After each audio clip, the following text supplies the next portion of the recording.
Every time when I receive a new product by Kobold Press, I am amazed. And I'm not only talking about the sheer quality of their writing, the absolutely amazing artwork, but also the way they listen to their community and include something in their books that makes our lives way easier. This is the Warlock Lairs Into the Wilds. Hi there, fellow role players and game masters. My name is Mr. Tarask, and this is still your go-to YouTube channel for everything Kobold Press. And today I'm talking about the Warlock Lairs Into the Wilds, the new book by Kobold Press that has gotten to my doorstep little under a week ago. So I would be lying if I'm saying that I've already read it cover to cover, because I didn't. But I've been flipping through it, been reading lots of it, and I'm absolutely loving what I'm seeing. I'm loving what I'm reading, and I just wanted to get this video out for those people among you who might be on the fence of picking it up or don't really know what it is about and don't really know what the Warlock Lairs is. Now, let me just get you up to speed really quickly. The Warlock Lairs is a series of paper booklets.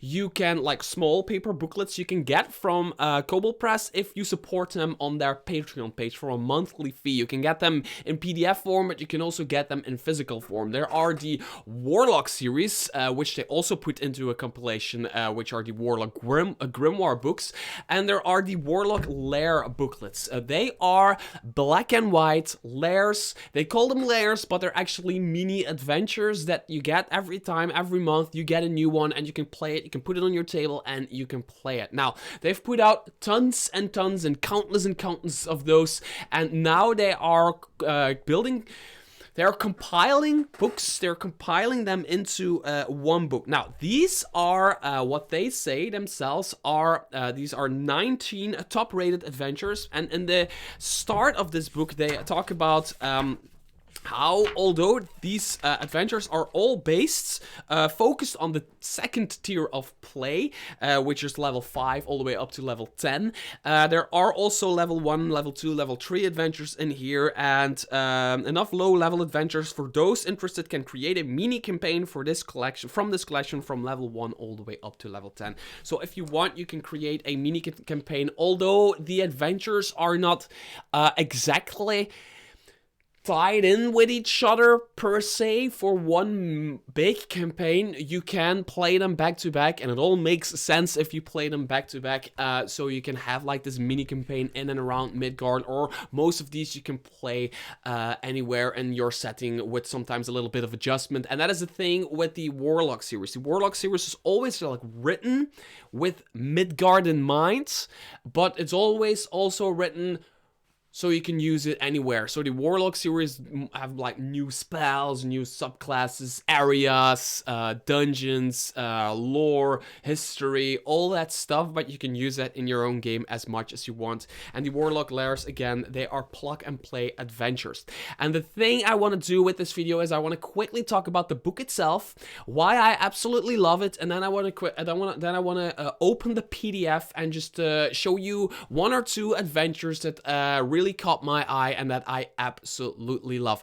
The first major thing that I want to talk about, and this is a small thing to do from Kobold Press, but it makes such a big difference for when you are on the fence of buying this. And that is the first page. No, I'm lying. That's actually page number, it's already like page number 5 or something like that. And that is this.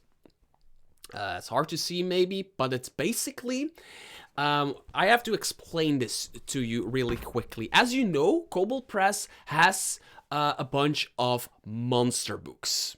Namely, they have the Tome of Beasts 2, they have the Tome of Beasts 1, and they have the Creature Codex. And these booklets are, sorry, these aren't booklets, these are big fat tomes, especially if you take the hardcovers, they're like heavy big tomes.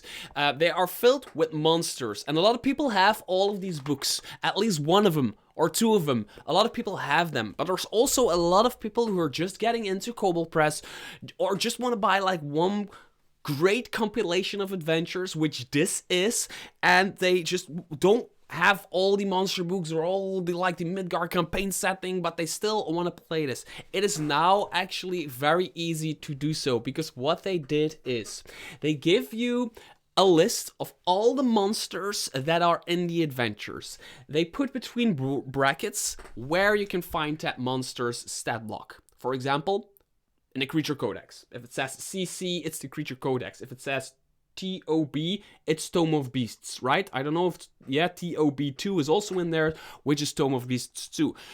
But if you don't have them, they actually give you, and this is so good, they actually give you an alternative you can use from the standard free-to-use D&D 5e SRD. They call it the SRD, which is the standard document you can download, the standard stuff you can get from 5th edition, and you can use those monster stat blocks as an alternative to run one of these adventures if you do not own the monster books by Kobold Press. And that is so good. I'm going to give you an example. For example, if you want the Moonlit King. There is the Moonlit King right here, whom I have used. He is in one of these books right here. I've used him from an adventure from 12 Peculiar Towers. The Moonlit King, a really cool character, really cool lore, everything. And he has an adventure in here. And the Moonlit King, is in Tome of Beasts. So normally you would take the Tome of Beasts and you would go to the page where the Moonlit King is. He's like this green, fey-ish knight. And let's say you don't have that book, you don't have the Tome of Beasts, but you still want to play the adventure. You can use an Archmage, and increase its hit points by 100%. So basically doubling the hit points of an Archmage, and you have the Moonlit King. Well, it's not really the Moonlit King, but you can use that to play the Moonlit King. And it is all that stuff is in here. For example, I'm just saying something. There is a creature called the Baginik, which is in the Tome of Beasts originally. You can use a green hag for that, but you can also use a marrow if you increase its hit points by 50%, or you can use a troll if you decrease its hit points by 50%. So they even give you like more than a one alternative to use to play these adventures, and that is one of the main complaints. Well, it's not really a complaint. Kobold Press really does a good job of building a brand. They have this entire brand. They have their monster books, their adventures, they have their player options, their dungeon master options, and they have their campaign setting, and they want like this, create this entire brand around that, which is absolutely great, and they do a great job. But people don't have like an infinite amount of money to buy all that stuff, and now they listen to their community, because I had a lot of people in my comment section, for example, saying like, hey, can I play that adventure without having the monster books? And every time I need to like look that up in order to find out, because for me it's easy. I have all the books, I have like everything from Kobold Press and other companies, so for me it's like easy to use all that stuff. But there's a lot of people that don't, and now you can play the Warlock Lairs completely standalone. The new characters that aren't in these books that they introduce with these adventures are, by the way, in the back of this book, so it's completely standalone for people who want to run great adventures at their table.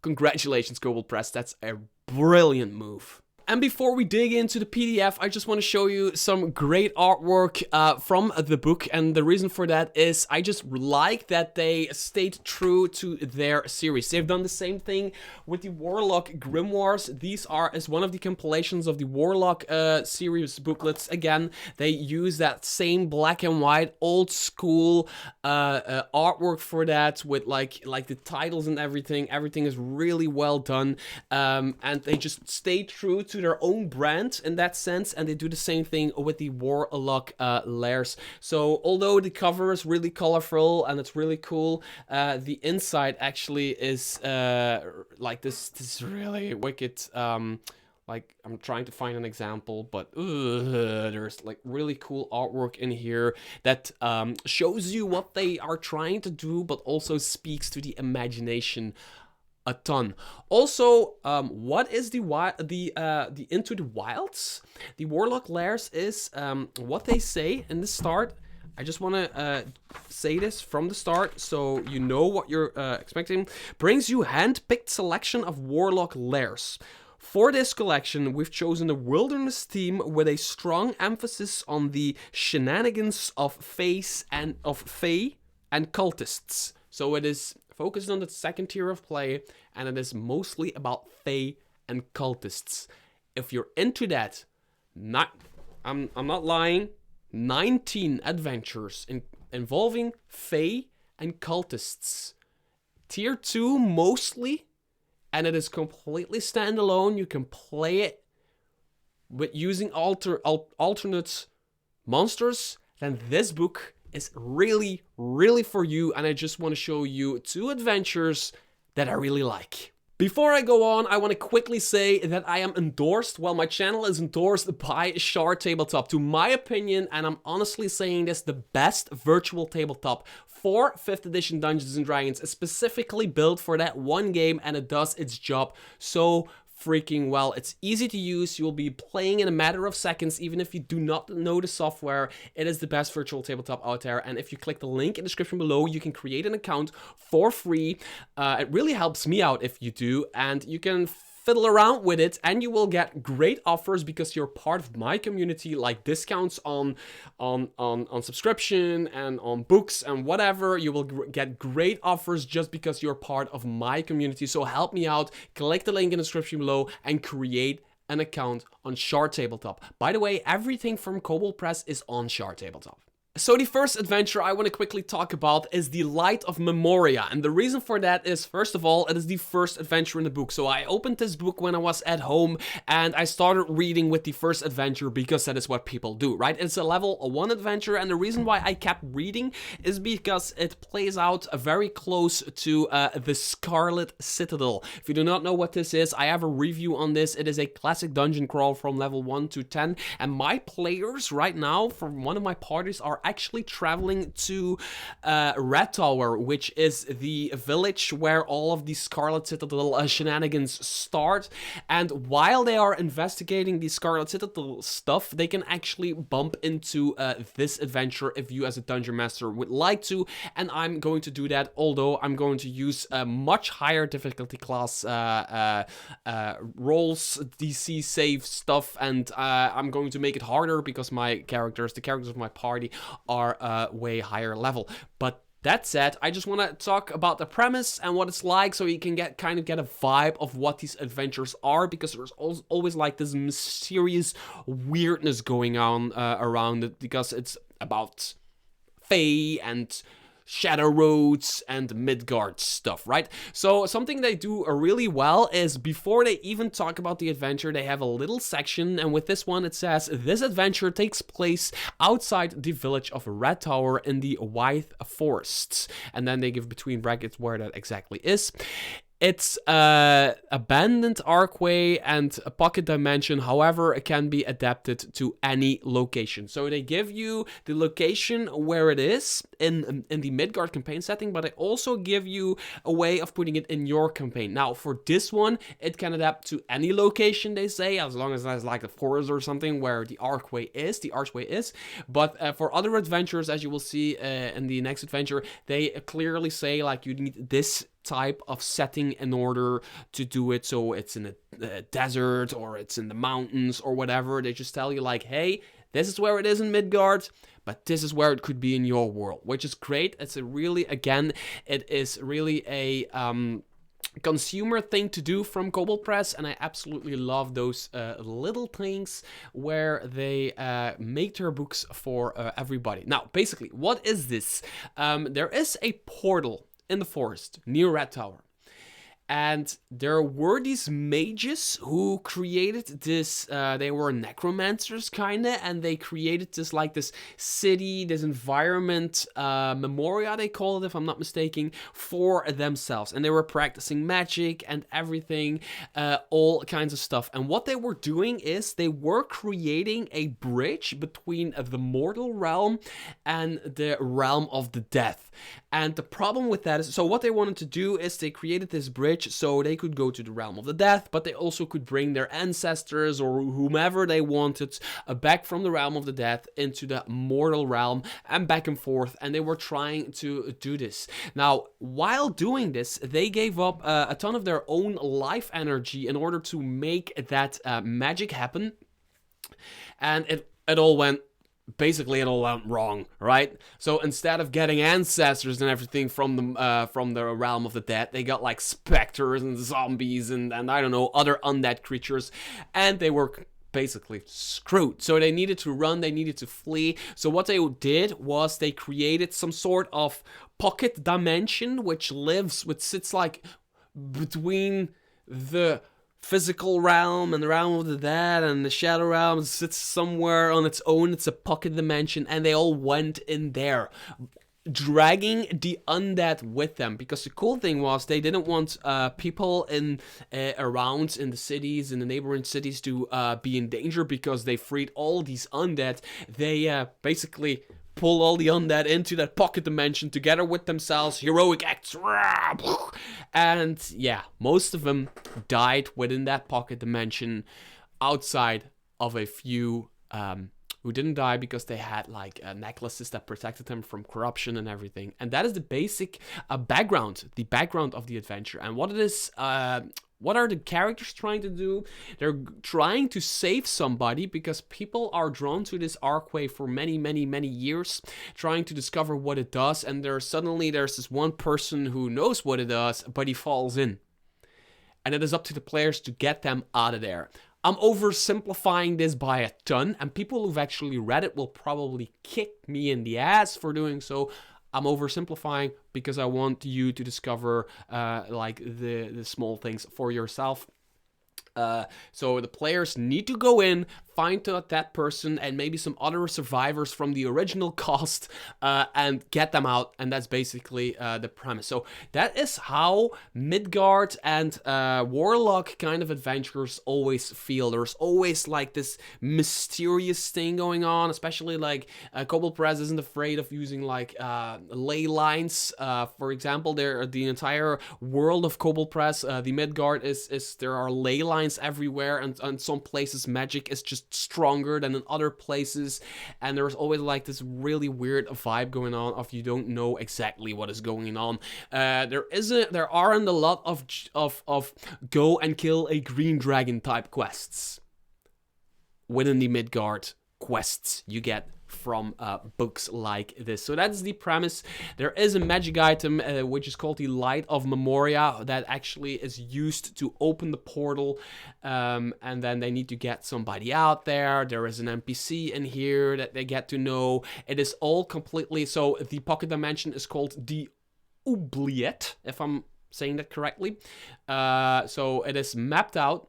It's what you expect from a good adventure. It is in black and white. You need to like it, but it is what you can expect from a good first level adventure that really has like this sort of mysterious thing going on. It's not like per se like combat and everything. It's just a mysterious adventure, and I like it for its. And I'm going to run it for my players very, very soon. The second adventure I want to talk about is Raid on the Savage Oasis, which is a 5th level adventure, but when I read it, it can be quite hard if your players make some wrong decisions. 5th level adventure, and they say it is located somewhere in the Midgard, but it can be adapted to any similarly isolated area. That's what they say. So again, you can use it in Midgard, you can use it in your own campaign setting, and again, you can use creatures if you do not have the creature books from Kobold Press. Now, that said, there is this isolated environment in Midgard where like twice a year sometimes, but sometimes like not at all for a few years, there is this storm, and it's a freaking monsoon. It's like wind and water, everything is flooded, trees fall, like it's complete wreckage. But after that, there comes the mad spring. The storm somehow, and nobody really knows why, is magical. And after the storm comes, the entire environment is the fruits of the trees, everything starts growing and everything is rich, and there is a ton of stuff to gather. There is a ton of stuff to get from the soils after one of those storms, after one of those happenings, right? And nobody really knows where the magic comes from, but it attracts, of course, a lot of greedy people and a lot of people that need a bunch of stuff and that want to earn money from all those trees that have like fruits and everything. But there's one tree, and they call that tree the shrine tree, that holds a magical fruit that can cure almost any disease. Of course, a ton of people want that. And that is basically what it is. It is basically, it sits in what they call the Savage Oasis. The Savage Oasis is a locale that is within, like, they call it a gorge, which is like a thing within the mountains, right? And there the tree stands and it has a fruit. But of course, every time when one of those storms comes, they need to wait for a little bit for that fruit to really develop into what they need to cure certain ills. So what happened is a clan settled down within this area, and they are now waiting for that fruit to grow and to use it, because there is this person who has major deformations within their arms and within their face and everything, so they just want to get cured from that, but they're also not really good people and everything, and it is up to the players to... Well, first of all, it's up to the dungeon master to find a reason why your players would want to go in there, because they want that fruit. Maybe one of the players has a disease and they want to cure it. Like one of the characters, not one of the, I hope not one of the players, but one of the characters has a disease and they want to cure it. This is when something like this is very useful. From the moment one of your characters from your party has a certain disease, you can just pick this, throw this adventure on the table and be like, yeah, we're going to do this. But then again, there are, of course, people also looking around for adventurers to hire them in order to get that fruit, in order to cure somebody's disease or like stuff in their face and everything, if they were misformed or whatever. So this is kind of adventure where I think it's really...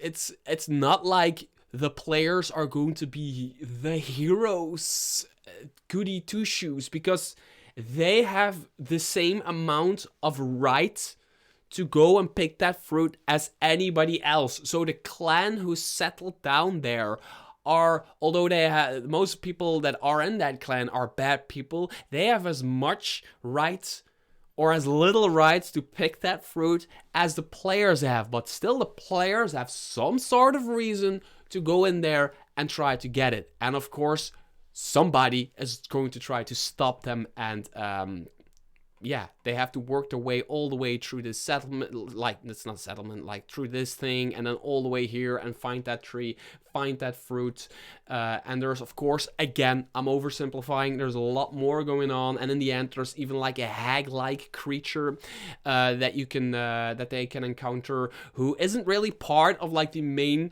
thing. She's not there to pick the fruit. She's not there for any reason. She has her own beef with other people, and she has a prize on her head. And there's a lot of bounty hunters looking for her, so she is now hiding within the same area, and she has a deal with the clan who settled there. Like, hey, if I won't eat you, if I can just be here, because people won't come looking for me, basically. But she's an enemy as well of the players, so there's like this extra layer, and of course, there are vines and plant-like creatures and everything. There's a lot of stuff going on, and they even give you ideas of how to run this adventure after when it's done. When they have discovered the entire area, there's even ways you can expand on it, because as you see, the map is even it doesn't really end. You can have all kinds of random encounters with like plant-like creatures and swamps and diseases that are in the water and all of that stuff. And it again is that kind of wickedness that you can expect from any adventure by Kobold Press. And that is basically it. No, I'm lying. There's even a few new magic items. These magic items are all magic items from the adventures that you read in front of the book, but they have them right here. There's a few magic items, new magic items you can use, which is always very cool to have. There are a bunch of new monsters and NPCs that you cannot find. You cannot find in the Creature Codex, the Tome of Beasts, or the Tome of Beasts 2. But other than that, these are 19 adventures focused around wilderness, focused around fae, around cultists, and is just really wicked ideas, and every time when I read an adventure from Kobold Press, from the Warlock Lairs specifically, it often starts with like a trope that we already know, like a fruit that cures all diseases, right? That's something we know in fantasy. That's cool. That's something we already know, and it has been told a gazillion times. But Kobold Press, the writers that write these things, are always, they just put some extra effort into it and take something that could be really cliche and turn it into something really, really original. Until next video, bye-bye.